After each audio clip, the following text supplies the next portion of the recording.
Those were the days. I miss those days, but we don't have to miss Charlie Batch. He's here, 12-year NFL vet, Lions, Steelers, two-time Super Bowl champion. Charlie, how are you? I am doing well. How are you?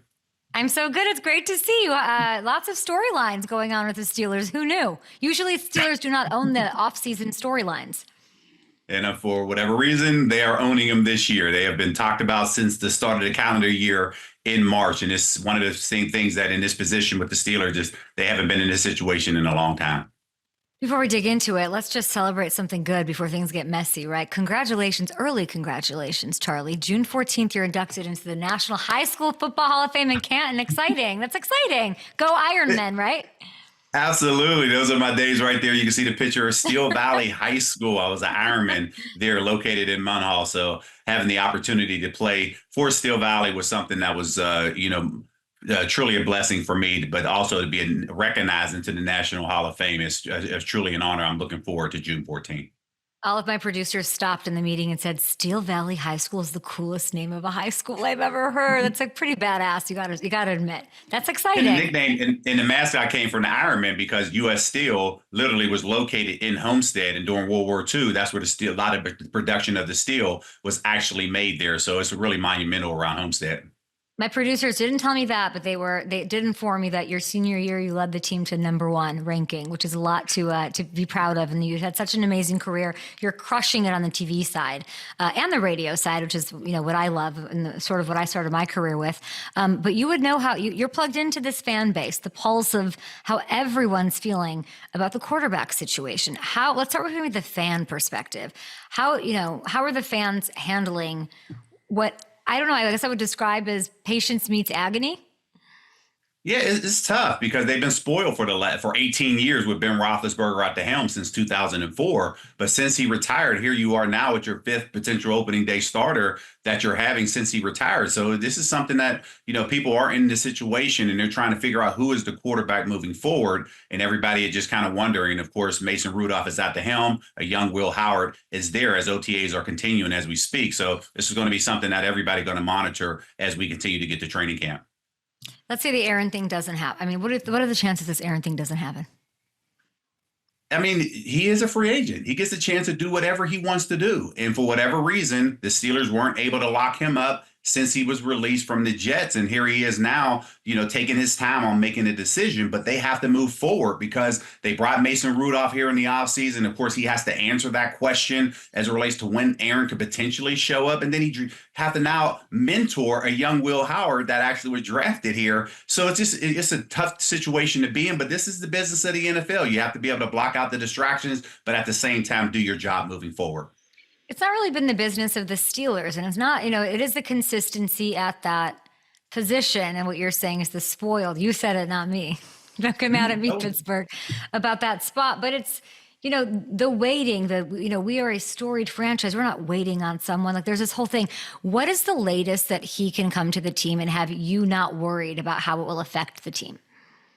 I think if he could sign before the training camp date starts, because that would allow him time to learn the offense. Remember, this is not an offense that he spent the majority of his career in. So you really only have about 10 days left of the offseason. OTAs are finishing this week for the Steelers. They have mini camp Tuesday, Wednesday, Thursday. And then from there, there's a short break. So for me, I want to see him coming in here learning the offense. Can he show up in training camp a month from the start date of the season and get it done? Possibly. But again, the terminology is going to be something that he has to get familiar with. And of course, learning the players that he's going to play with. 50% of this roster is a turnover from last year to where we are now. So I'm learning the players. I can only imagine him trying to learn the players and people that he's going to potentially play with. So those are things that you all kind of play in the factor as it relates to when he signs. But I would love to see him sign before training camp if he becomes a member of the Steelers. If it doesn't happen by training camp, would you, knowing the ownership, lots change, but not that, right? Not who owns the team, the people who run the team, the coach who runs the team before camp, you're saying. Do you then rip it up and say, want to bring in Kirk Cousins? Like how much do you think they're flirting with that idea? Does that idea pique your interest if the Aaron thing, it doesn't move forward? Well, I did not sit in the meetings with them, so I don't know what they're forecasting as it relates to what the quarterback class looks like in 2026 as they loaded up on draft picks. But if you do decide to go out and get a Kirk Cousins, yes, he can play, but what is that draft capital that you're going to have to give up? And of course, that's a big cap number for him to be here 1 or 2 years, because even if you do acquire him, do they wait to develop Will Howard, or maybe do you go to the 2026 draft and draft somebody there? So there's a lot of different scenarios that can play itself out. But I think a lot of it has to do on how Mason Rudolph performs over the next 6 practices. If he performs well and there's a comfortability that the organization has with him moving forward in training camp, because he did get it done a few years ago as they, march into the playoffs and he was waiting for his opportunity, but yet they didn't think that he was the guy last year. They ended up bringing Russell Wilson and Justin Fields in, but now here he is with his opportunity. So what does that look like for him? So I think the next 6 days will actually play that out as it relates to how comfortable the Steelers organization are with Mason Rudolph heading into training camp. Who do you think should start week 1, even if Aaron signs now? Who has the leg up? But for me, it depends on when Aaron Rodgers gets here. If he shows up the day of training camp, that means there's about 4 weeks before he actually gets ready for the start of the season. If that is the case, I still believe that Mason Rudolph should be the starter as the season opens up. And of course, allowing Aaron to now work through the nuances of the offense. That's just my personal opinion. But if he signs prior to training camp starting and allowing him a couple extra weeks to learn this offense, then Aaron Rodgers probably will be the starter heading into training camp. I met this, Charlie, I met this Will Howard. I've met Mason as well. And you have a lot of faith in him, as you're saying. The idea of him starting with Aaron Rodgers in that uniform on the roster is sort of bananas, but it's a great opinion. Probably what's best for the team to kick off the year. With experience, all the new pieces you're saying. This Will Howard kid kind of stole my heart a little bit, though, Charlie. Like, I was so impressed with him. I sat with him at the rookie premiere. Big Ben was taking him under his wing, like they're close, all of that. Do you have any thoughts on Will Howard? As like, obviously he was drafted, he's a local boy. Yeah, I mean, I love what Will brings to the table, right? When you talk about that mentorship, they share the same agent with Ryan Tollner, Ben Roethlisberger, and Will Howard. So they've already started that relationship there. And then you add him into the group, and Mason Rudolph is now mentoring him as well. He's getting the best of both worlds in that particular perspective. When you look at where he was drafted, the excitement that he had coming into the situation, that lets you know that they had the Steelers on the radar as a team that they would hope to be selected towards, because maybe it gives him the opportunity to play right away. So when those things happen, there's not a lot of pressure on him at this particular point, because he's not even being talked about. I love the talent that he brings to the equation. We know what he did at Ohio State, leading them to a national championship, but I love what he did at Kansas State, because that's where he didn't have all the talent around him, but still was able to go out there and deliver and making a lot of people excited about him. So I'm excited to watch him during the preseason. When you hear that Big Ben sort of, he had him at his house, he had him on his podcast, like Will was telling me that he texts Big Ben for advice and all of that. Like, you were the one giving Big Ben advice once upon a time. What do you know that Big Ben is sharing with Will that you probably taught him, and that's how it goes? Yeah, it's just that experience, right? You're not talking, at the surface level. You're like, here are the things that I've done. It's one thing to do it on the field, but also what are you doing off the field from a leadership perspective, building relationship with teammates? That's something that he's going to continue to do.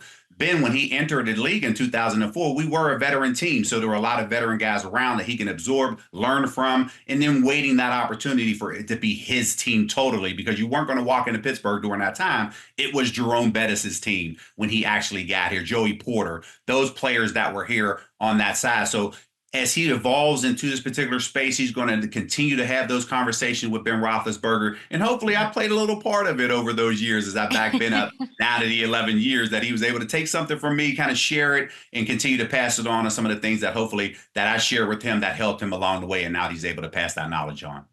Yeah, outside of the Will Howard experience and how he carries himself, and like, obviously he is a winner, which you mentioned. He understands, I think he very much understands what is the uniqueness of being a Pittsburgh Steeler, being around it his whole life. I thought that was a unique sort of, thing. But Mason Rudolph has the experience. But when I look at both of them, even just from a football perspective, I'd love to hear just the running ability of a Will Howard. How much does that matter in their quarterback room and their decision process? I'm looking at an offense where Justin Fields thrived last year. Will Howard, is a solid running quarterback in an Arthur Smith run offense. That has to be an advantage here in this mix.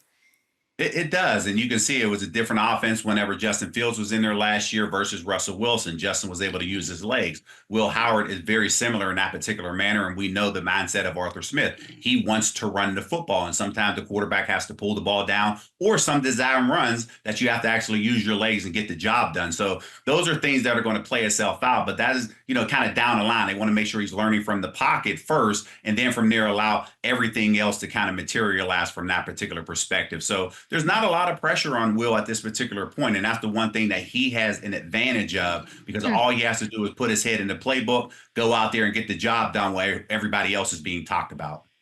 I feel like people aren't talking about Mason Rudolph. I think you are. It's nice to hear you talk. I think people nationally, the expectation is not big for Mason Rudolph. I don't think anybody's expecting him to come and light it up. Is that what's the difference in pressure that I guess right now Mason's the heir apparent? I feel like I don't know. It's an interesting way to, you're the former quarterback, but I don't hear much about Mason Rudolph as far as pressure on him. If Aaron doesn't come in there, I think Will's going to try to edge him for that gig. And that's possible, right? And I think, in 2019, Mason Rudolph had the opportunity when Ben was injured in that second game with his elbow, played during the course of that season, but didn't overwhelm the Steelers fans and the organization as they moved forward. They didn't give him that opportunity because they ended up drafting Kenny Pickett as the number one choice. So he never got the opportunity here. One thing about the NFL, the longer you play, and if you're not a starter, the league considers you a backup. And that's the position that Mason is at this particular point. Doesn't mean it can't change. Here's his opportunity this year to now change the minds of everybody. So he has that opportunity. So it's just one of those things. But again, when you're drafted, that's where everybody has this nice, shiny new toy, and they get excited to get him out there at some particular point. And that's why there's going to be more excitement for Will Howard to enter the preseason game versus Mason Rudolph starting the preseason game. I like where Mason Rudolph, I like the complexion of it as a fan. Like I look at it, obviously, I don't think I look at it differently, but I look at it as like he can easily have his Geno Darnold moment here. He has this opportunity to rewrite. He went 3-0, back in 2023 in his starts, but the expectations are low. Like I think Mason has the opportunity to blow everyone away. I think I like low expectations and knock them out. But then I guess if you're Mason, it's never worked out for you. This is finally your moment to do that. So the pressure on himself is super interesting. I can't get over like the dynamic, and Tomlin well, of course, playing for him, being around him all this time. Like, will him and Aaron work seamlessly? He shows up today. He shows up. Like, why do we have so much faith that will work? Well, I think, people are leaning back on, okay, Mason was drafted here, a lot of different scenarios. You had Duck Hodges that were brought in at some point. And then ultimately, whenever Ben Roethlisberger, after that 2020 season, he was unsure whether he was going to come back, the organization had a decision to make. They had at that point to say, okay, Mason is the guy that we think is going to be moving forward, because he was drafted in the third round. They did have a first round evaluation grade on him, but yet they did not give him that opportunity. So they brought Ben Roethlisberger back. And of course, Kenny Pickett, Mr. Trubisky, there was a couple years there, but yet Mason went 3-0 at the time that he was. So when you entered the 2024 season, the Steelers, the numbers obviously didn't work out. That's why he ended up going to Tennessee with the opportunity to play. All he can do is lean on that experience to now say, hey, I went out, tried to prove that I could be a starter. Things didn't work out. Coaching changes happened. And here I am back to the organization that believed in me from day one because they drafted me. I'm just hoping for that opportunity. Mike Tomlin feels comfortable with that because when you win games for him, guess what? He's going to put you in this particular scenario. That's what Mason did. But again, this is not the same offense that he played in 2 years ago versus what he is now. So these are things that we're just learning to see how he's capable of learning this offense and what is he going to do to prove to this organization that they don't need to go out and get an Aaron Rodgers. Into the great wide open.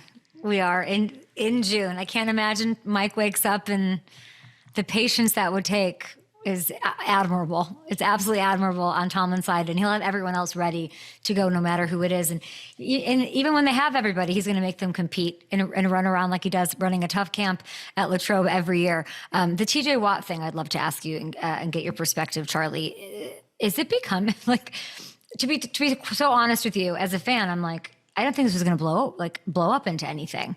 I didn't think the contract situation was going to become a story. Do you think he finishes his career as a Steeler? That's tough to say because I don't know how long he wants to play, right? Typically, you sign a 4-year deal and then let's see what happens later on in his career. He needs to get closer to that Super Bowl, if not winning that Super Bowl, for him to be convinced that he wants to stay here. He wants to be a one-helmet guy. Cam Hayward showed him how that works, but ultimately, the goal in Pittsburgh is not to win division titles, it's to win a Super Bowl. So he's going to pay attention to how the roster is made up. The last time he went through a contract dispute, he went all the way down to the start of the regular season. So that's not going to change now. As he's looking at all the things that has happened throughout this offseason, it's like, okay, people say, hey, you should take a hometown discount to build the roster around you. Well, that's great until they bring a DK Metcalf in that hasn't played it down in this league, but yet they gave him a huge contract. And then you turn around and see what your peers are doing. In that Myles Garrett situation, he was like, I want to get out of Cleveland until they showed him the money. So these are things that are going to happen behind the scenes that ultimately TJ is seeking. Is he a Hall of Famer? Absolutely he is. It's just a matter of what does it look like, because the only thing missing on his resume right now is a Super Bowl title, and this guy is hungry for it, and he's doing everything he can to will this team to that Super Bowl championship. I really thought you were going to, Charlie, I really thought it was your obligation as a Steeler great to say he's not going anywhere. But now it sort of he could really go somewhere else. What's the business of football? I mean, when you look back and I look at it and I just say, no matter how great you are, there's a strong chance the team that you start with, you're not going to finish with, right? Look how great Peyton Manning was. Hey, the Indianapolis Colts released him. He finished his career in Denver. Look at the great Tom Brady. Okay, they released him. He finished in Tampa Bay. Drew Brees, great of a passer he was. People forgot he started with the Chargers. They gave up on him, and that's how he ended up with the Saints. So all I say is the business, projects kind of where you go as it relates to what you're looking for. Circumstances obviously plays a factor, but it's just the fact of at some point in your career as an NFL player, you have to be prepared to move on at some particular point. I'm not saying that it's happening right now for TJ. All I'm saying is the longer you get into your career, when things are missing off your resume, you start to pay attention to everything around you. The Myles Garrett example is a good one for Steelers fans to hold on to if you want him to stay, of course, there. And he ended up staying. But, I mean, that only puts more pressure, I imagine, on Aaron, on the get Aaron in here. I want to be here with an established quarterback, or is Kirk Cousins going to be enough for TJ to want to stay? It's an interesting situation. He's going to want to go somewhere, it sounds like, with an established quarterback. Some of the rumors about him, about TJ, would be Packers, which JJ was rumored to go to at the end of his career. Obviously, Wisconsin boys. Thoughts on that? Or and the Bills are another name floating around. What would be a good destination for TJ aside from the Steelers side of it?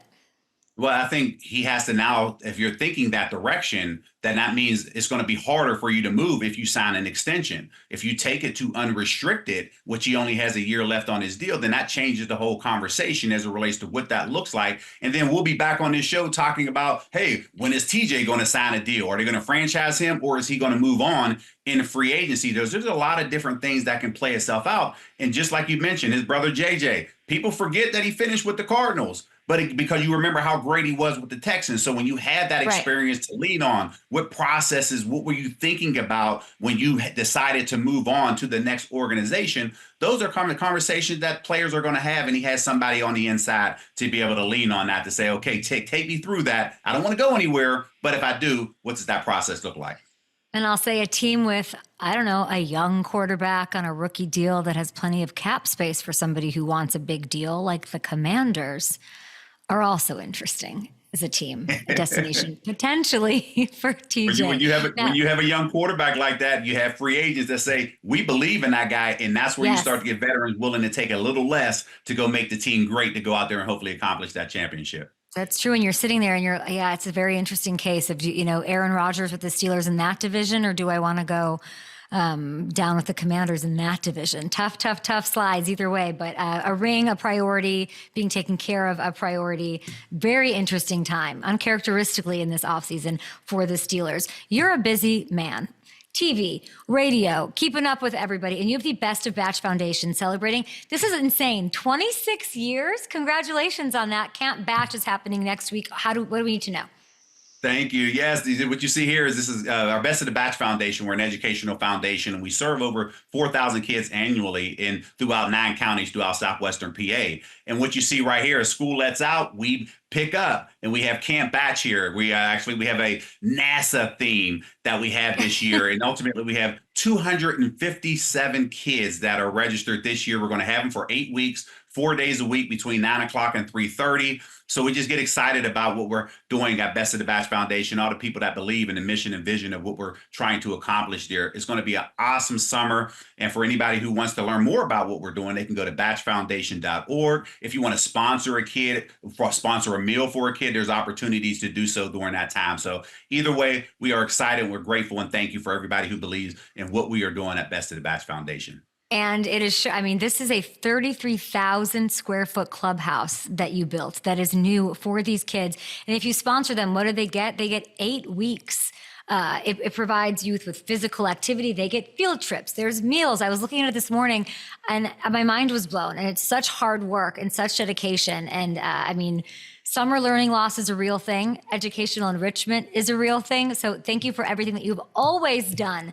And the Educational Clubhouse, just so I want to come. Like, it looks insane, Charlie. It looks crazy. The invitation is open. Please stop on by. I know you're coming in out of Pittsburgh every once in a while, but when you do, please make it a point to stop by. We went from 5,300 square feet to 33,000 square feet. And these are the times that are important. As school lets out, people are going on vacation. People forget, because there is a hunger crisis in this country right now. People forget that kids depend on breakfast and lunch during the school year. And when that doesn't happen, they're trying to figure out what they're going to do. And we're trying to just create that gap to make sure that we know that they're going to get a breakfast, lunch, and a snack before they leave, to make sure that they're able to go out there to compete throughout the course of the day. So again, we just are thankful and grateful for everybody that is believing in what we're doing. So you go to batchfoundation.org if you want to potentially look to see what we're doing, how we can collaborate, because we love to collaborate with folks who we don't do all things well. That's how we've been able to last over the last 26 years. So 26. Thank you for allowing me the opportunity to talk about that. And Kay, you are awesome. Thank you. And thank you for everything that you do.